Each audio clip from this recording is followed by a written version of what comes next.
Berbicara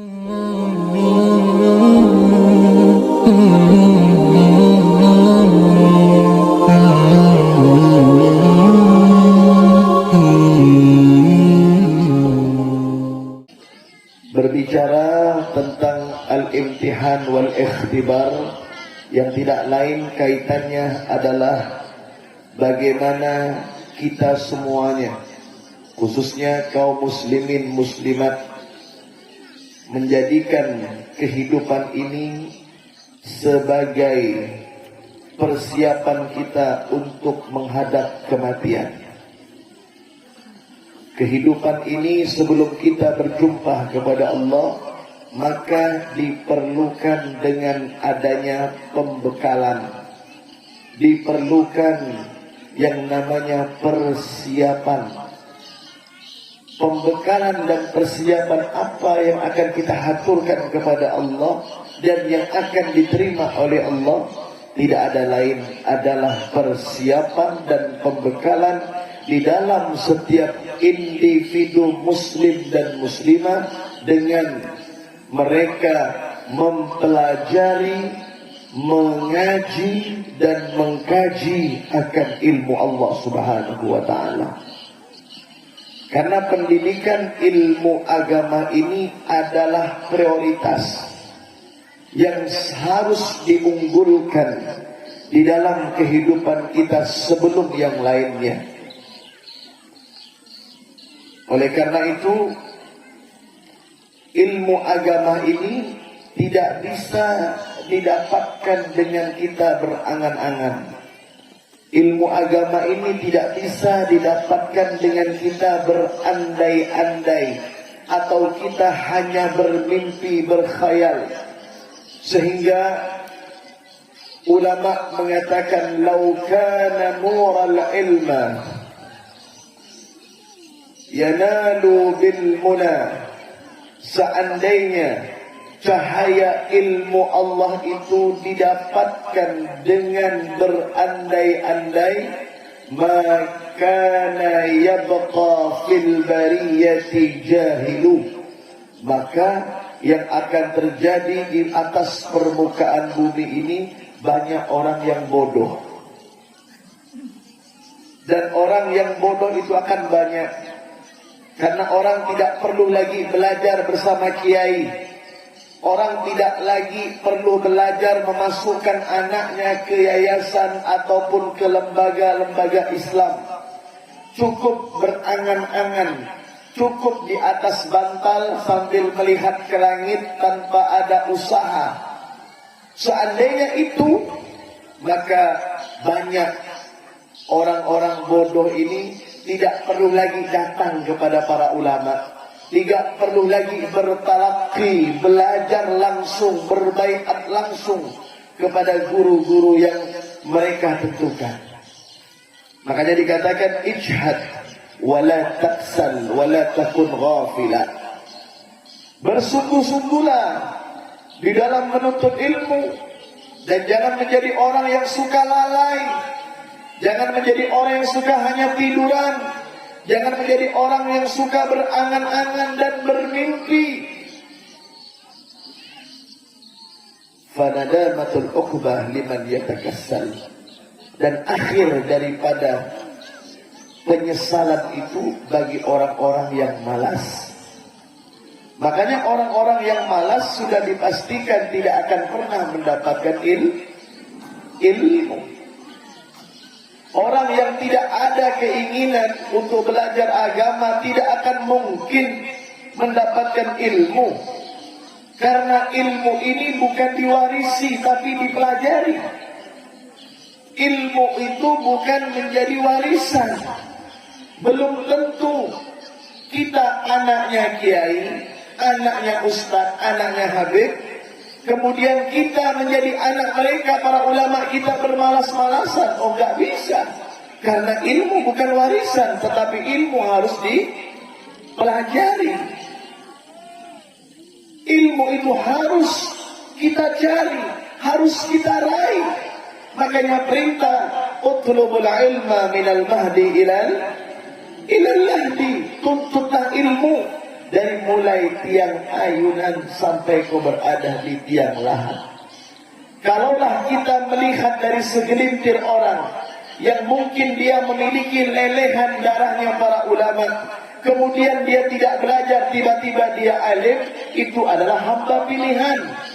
Itu adalah hamba yang telah mendapatkan petunjuk hidayah, orang-orang khusus yang dipilih oleh Allah dari sekian banyak makhluk yang ada. Tetapi pada intinya, untuk mendapatkan ilmu harus dengan belajar. Belajar dengan siapa? Belajar dengan para ulama. Ulama yang bagaimana? Ulama yang mengajarkan sesuai dengan tuntunan dan ajaran yang suci dan murni yang dibawa oleh baginda Rasulullah sallallahu alaihi wasallam. Makanya Yayasan Sosial Ad-Da'wah At-Ta'lim 2 ini sebagai media, sebagai wadah untuk menjadikan Pak Bu, anak-anak panjenengan ini menjadi orang yang bermanfaat. Belajar harus perlu dengan guru. Belajar harus butuh dengan bimbingan daripada guru. Tanpa ada guru, maka mustahil orang itu akan mampu menguasai ilmu. Hadirin wal hadirat, saudara-saudariku yang dirahmati dan dimuliakan Allah Subhanahu wa taala. Allah berfirman, yarfa'illahu alladhina amanu minkum walladzina utul ilma darajat. Allah akan mengangkat derajat orang-orang yang beriman di antara kalian dan orang-orang yang berilmu dengan beberapa derajat. Lantas bagaimana kemuliaan orang yang berilmu dengan orang yang beriman? Orang yang beriman, Abdullah ibn Abbas radhiyallahu anhuma berkata bahwasanya orang-orang yang beriman saja tanpa punya ilmu, yang dia hanya sibuk ibadah saja tapi dia tidak tahu apa yang ia ibadahkan, dia tidak tahu tata caranya, hanya modal yakin dan beriman tapi enggak punya ilmu, tetap diangkat derajatnya. Tetapi orang yang beriman ini untuk mengejar derajatnya orang yang memiliki ilmu, itu 500 tahun perjalanan akhirat. 1 tahun, 1 hari di dunia, ya, 1 hari di akhirat sama 1000 tahun di dunia. Ini 500 tahun perjalanan. Artinya apa? Derajat. Kedudukan orang yang berilmu ini di atas derajat-derajat yang ada. Ya, makanya panjenengan Bapak Ibu tidak salah memasukkan anaknya di pondok pesantren ataupun di madrasah Islam khususnya yang berada di tempat yang mulia ini, menitipkan anaknya bersama para asatidzah, bersama para ustadzah, bersama bapak ibu guru formal yang mengajari mereka ilmu tentang dunia dan lain sebagainya. Karena kehidupan kita semua ini, kata Nabi Muhammad, man arada dunya fa'alaihi bil ilmi wa man arada al-akhirah fa'alaihi bil ilmi wa man aradahuma fa'alaihi bil ilmi. Hidup di dunia perlu dengan ilmu, terlebih-lebih hidup di akhirat. Kepengen sukses dunia dan akhirat, yang sering kita sampaikan dalam doa kita yang disebut dengan doa sapu jagat, Rabbana atina fid dunya hasanah wa fil akhirati hasanatan wa qina adzabannar. Ini Abdullah ibn Abbas lagi-lagi mengatakan, kepengen senang di dunia harus dengan ilmu, kepengen senang di akhirat harus dengan ilmu. Kalau engkau pengen dunia dan akhiratmu senang, harus dengan ilmu. Berarti hadir ilmu umum nggak penting? Harus, Pak. Tidak cukup kita mendidik anak kita dengan pendidikan sekolah dasar. Tidak cukup hanya sekolah menengah ataupun dengan tingkat yang lebih tinggi, sekolah menengah atas. Tidak hanya itu. raih titel S1, S2, S3, doktor, atau menjadi profesor, harus. Ya, karena di hidup di dunia ini label ini perlu, Pak. Apalagi kalau kita berhadapan dengan para pemerintah, ya harus itu semuanya. Supaya apa? Diberikan kemudahan. Karena tidak mungkin di zaman sekarang ini, Bapak Ibu, ya, kalau kita hanya bermodal, maaf ini ya, kalau hanya kita bermodal, oh tidak perlu sekolah, ya, nggak bisa. Kita ini hidup di dunia nyata, semuanya itu butuh fakta, butuh dalil. Nggak boleh kita berandai-andai. Ya, namun yang menjadi prioritas tetap ilmu agama. Seandainya seseorang itu dia seorang ahli teknik, maka dengan ilmunya ini bermanfaat untuk membangun, untuk apa dan lain sebagainya. Ahli ekonomi dengan titel yang dia punya harus, ya, tujuannya apa? Untuk kemaslahatan umat. Jadi harus dan perlu. Jangan sampai mendengar ceramah Habib, oh berarti nggak perlu sekolah. Keliru, Pak. Ya, ini semuanya para ustadz-ustadznya, Pak Kadesnya semuanya, mereka titelnya SPD semuanya. Ya, itu sebatas di dunia saja untuk melengkapi kehidupan dan membuat kita mulia. Tidak diremehkan orang, tidak dianggap sepele oleh orang.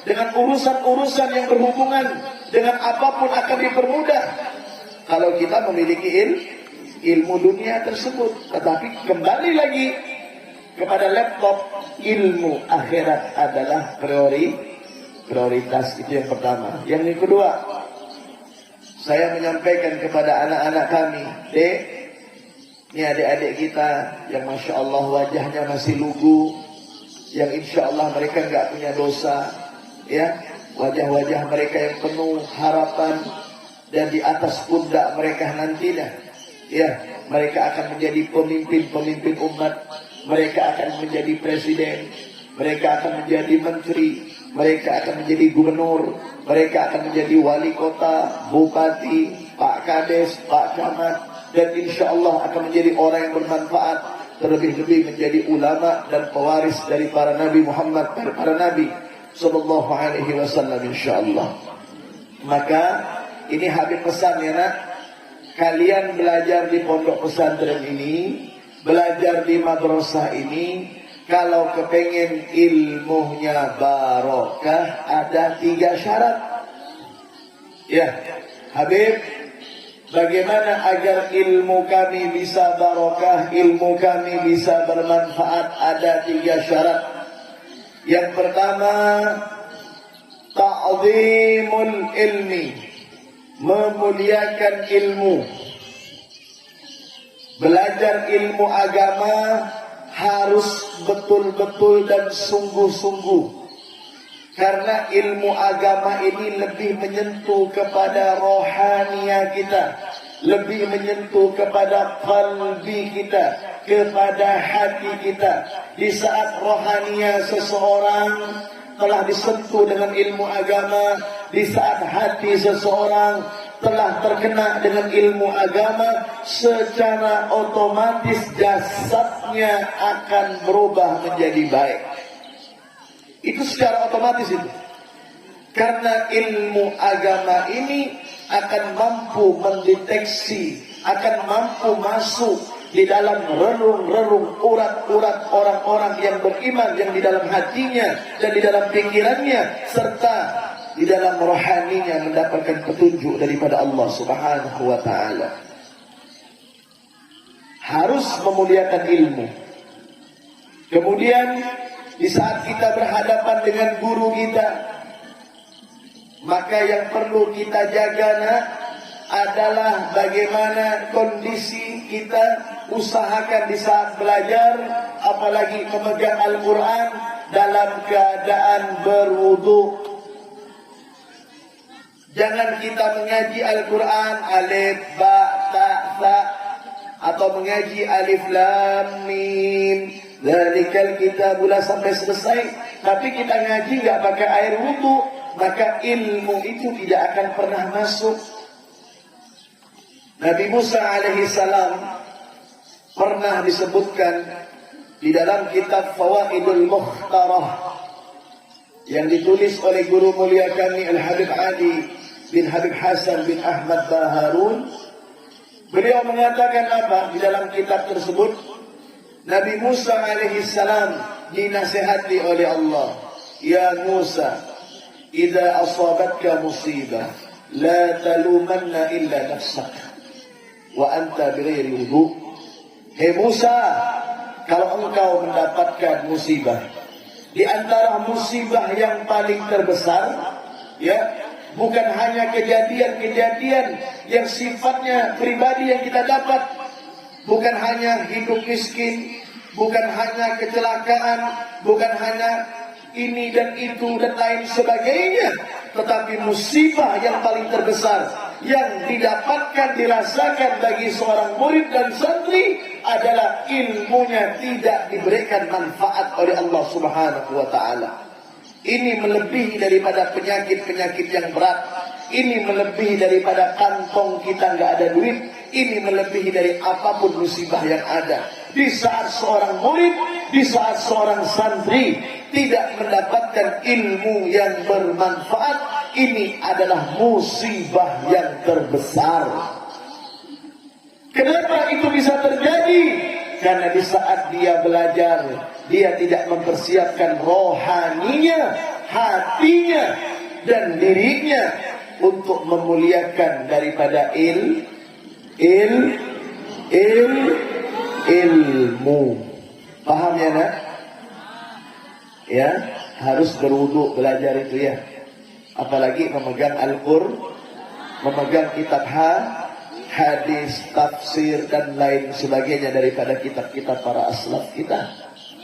Wa ahlu, dan orang yang memiliki ilmu. Siapa mereka? Para ulama, para kiai, mereka-mereka yang dititipkan oleh Allah warisan yang paling istimewa. Yang warisan itu diberikan oleh Allah kepada Nabi, kepada para sahabat, kepada para tabi'in, kepada para tabi'in, terus kepada para ulama dan kepada para muallimin dan muallimat, mudarrisin dan mudarrisat, khususnya yang berada di lembaga at-ta'lim 2 ini, yaitu mereka para ustaz-ustazah kalian, bapak ibu kalian itu. Muliakan mereka. Karena di zaman sekarang ini, mohon maaf, banyak orang yang tidak memuliakan orang alim.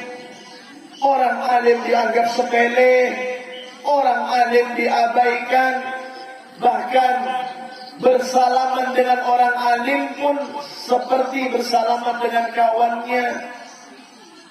Kita ini diajarkan oleh para ulama kita, apalagi Al-Imam Az-Zarnuzi di dalam kitab Ta'limul Muta'allim, Al-Imam Ghazali di dalam kitab Ayyuhal Walad mengajarkan bagaimana cara kita berjabatan tangan, bersalaman dengan orang alim, baik itu para habaib, para kiai, terlebih-lebih para ulama.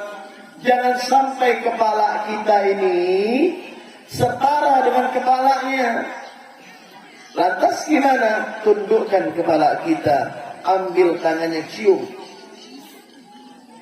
Bukan mereka ingin dihormati, bukan mereka ingin dimuliakan. Ingat, mereka ini sudah dimuliakan oleh Allah Subhanahu wa ta'ala. Bahkan dari sekian banyak hamba yang dipilih oleh Allah Subhanahu wa ta'ala, dari sekian banyak makhluk yang disebutkan oleh Allah dalam Al-Quran dengan kalimat innama, di antaranya adalah para ulama. Allah berfirman, innama yakhshallah min ibadihil ulama'u. Hanya saja, berarti ini khususiyah. Ya, mahulil am, bukan untuk semua. Hanya saja, kata Allah, daripada hamba yang takut kepadaku itu mereka para ulama. Ini yang berkata seperti ini bukan ucapan makhluk, tetapi ucapan Khalik, bukan ucapan hamba, tetapi ucapan Sang Pencipta. Makanya kita jangan coba-coba, apalagi dalam hati kita suudzon, berburuk sangka dengan para orang alim. Jangan, bukan tugas kita. Ya, namun kalau untuk mengingatkan, mengarahkan, memberikan pandangan yang positif, kritik, nasihat itu nggak apa-apa. Tapi kalau kita sampai suudzon, menjelek-jelekkan, ya, orang alim, berkata-kata di belakang mereka, maka yang terjadi adalah bala yang kita dapat. Hati-hati. Ya, karena banyak sudah mereka-mereka yang tidak memuliakan orang alim, bahkan lari daripada orang alim dan ulama. Apa yang terjadi? Al-Imam An-Nawawi dalam kitab Nasaihul Ibad, beliau mengatakan apa? Sayati zamanun ala ummati yafirruna minal ulama wal fuqaha. Akan datang satu masa nanti di mana banyak umatku yang mereka, kata Rasulullah, lari dari para ulama. Maksudnya ulama-ulama yang baik, ulama-ulama yang soleh, ulama-ulama yang mengikuti tuntunan dan ajaran Nabi Muhammad yang sebenarnya, bukan yang lainnya. Ada ulama, ada orang alim, ada ustaz, ada kiai di kampungnya yang Masya Allah akhlaknya, yang ilmunya bagus, yang ajarannya benar, tetapi dia tidak mau ikut. Bahkan dia sombong, angkuh dengan ulama tersebut. Maka hati-hati. Diajak ada pengajian, ada majlis taklim yang berhubungan dengan untuk ibadahnya, seperti tentang masalah solat, masalah wudhu, masalah istinja, yang ibu-ibu tentang bab haid, bab nifas, istihadah dan lain sebagainya, dibuka di kampungnya itu. Namun sengaja dia nggak mau hadir. Dia beranggapan nggak penting itu. Maka apa yang terjadi kata Nabi Muhammad? Fayabtalihumullah bithalathin bariyat. Maka yang terjadi adalah Allah akan menurunkan 3 musibah. Yang pertama, yusallitullaha sultanan zalima yurfa'u al-baraka min kasbihim. Yang pertama, Allah akan angkat keberkahan daripada kehidupannya, daripada penghasilannya. Makanya jangan heran, ya, kita jangan melihat siapapun, tetapi kita berkaca kepada diri kita. Ini ceramah, ini nasihat untuk diri kita masing-masing, untuk diri Habib, untuk diri panjenengan semuanya. Kita berkaca kepada diri kita. Ya Allah, kenapa hidupku ini tidak barokah? Terkadang uang ada, semuanya ada, tetapi kenapa masih merasa kurang terus? Tidak pernah cukup, ada apa? Coba kau periksa cara kau mendapatkan harta tersebut. Apakah diridhoi oleh Allah? Penghasilan dan pekerjaan suamimu, apakah benar, Bu? Apakah itu hasil nipu? Ataukah itu hasil membohongi orang? Atau mendolimi orang? Kemudian memberikan hasil duit tersebut kepada panjenengan, kepada anak-anak panjenengan. Jangan harap kehidupan itu akan barokah. Yang ada panas, yang ada sengsara, yang ada hampa. Sekalipun memiliki kemewahan daripada fasilitas dunia, kendaraan, rumah, kalung, gelang, berlian, tanah yang berhektar-hektar, tetapi kalau didapat dengan hasil yang tidak diridhoi oleh Allah Subhanahu wa taala, yang terjadi adalah panas, gersang, hampa, dan tidak ada keberkahannya. Kenapa itu bisa terjadi? Karena jauh dan tidak mau belajar dengan para ulama. Bu, kalau kita belajar, kita mengerti akan halal dan haram, kita mengerti makruh dan subhat, itu kita dapatkan dengan belajar. Maka insya Allah kita tidak akan menerima dan tidak akan pernah memasukkan di dalam mulut dan perut kita, di dalam rumah tangga kita, Pak, rezeki yang haram, rezeki yang syubhat, rezeki yang makruh, semuanya kita jauhi. Hanya dua saja yang halal, yang barokah dari hasil usaha, dari hasil kepak lelah kita. Walaupun kita hanya bertukang, menjadi tukang mengarit getah atau menjual di pasar ikan dan lain sebagainya, itu jauh lebih utama daripada mencari rezeki yang tidak dihalalkan oleh Allah. Sedikit tetapi kekal daripada banyak tetapi semuanya lari, tidak ada manfaatnya. Hati-hati ya Bu. Sampean cek untuk suami, bang, beliin saya kalung, bang, tetangga sudah punya mobil mewah, kok kita masih motor, bang, ujung-ujung bangkrut nanti. Paham Bu? Syukuri apapun yang dibawa oleh suami daripada rezeki yang halal yang barokah, maka itu jauh lebih utama daripada banyak kita dapatkan namun dimurkai oleh Allah. Untuk mendapatkan kehidupan yang seperti itu, harus banyak-banyak duduk bersama orang alim yang ada di kampung kita. Muliakan mereka. Yang kedua, yusallitullaha sultanan zalimah. Allah akan kirim mereka orang-orang yang zalim. Kita tidak pernah berbicara yang lebih tinggi. Kita berbicara pemimpin yang paling rendah itu artinya siapa? Adalah pemimpin rumah tangga. Walaupun tidak secara struktural, tetapi kalau dia mampu untuk memimpin dengan baik, maka itu lebih unggul daripada yang lain. Kita ini, Habib, semua para ustadz yang hadir ini, kek-laki, bapak kepala desa, semuanya ini, kita Pak, kita adalah pemimpin mana? Pemimpin dalam rumah tangga. Di dalam rumah tangga kita punya negara, Pak, negara yang kecil. Di situ ada siapa? Ada ada rakyat, ada anak, apalagi sampai ya rakyatnya ini banyak, ibunya banyak. Oh, mantap ini. Satu ibu sampai punya 11 anak, kalikan 4. Hitung sendiri sampean. Allahumma shalli ala Muhammad. Allahumma shalli ala Muhammad. Allahumma shalli ala Muhammad. Allahumma shalli ala Muhammad. Kayaknya saya lihat wajah ibu kok mulai merajuk. Kira-kira saya kan ngomong, kita ini adalah pemimpin, betul Pak? Yang kita pimpin ada negara yang kecil dalam rumah kita. Ibarat rumah ini seperti negara kecil, betul? Kita nggak bicara luar negeri, kita nggak bicara Indonesia, itu terlalu besar. Yang kecil saja. Ya, betul nggak? Di dalamnya ada rakyat. Ya, tentunya pemimpin ada ibu negara. Nah, satu ibu negara melahirkan rakyat 11 orang. Bu, empat berapa Bu? Berapa? Sallallahu Nabi Muhammad. Ya Rasulullah,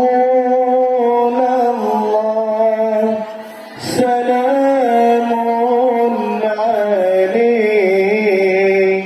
ya Rafi'a syafni wa daraji, afadayaji ratal ya uhail al-jud wal karami. Jawab semuanya. Kekasih kita,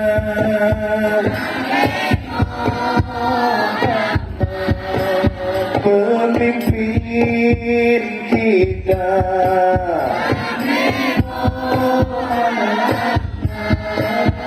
yang sayang umat Nabi Muhammad.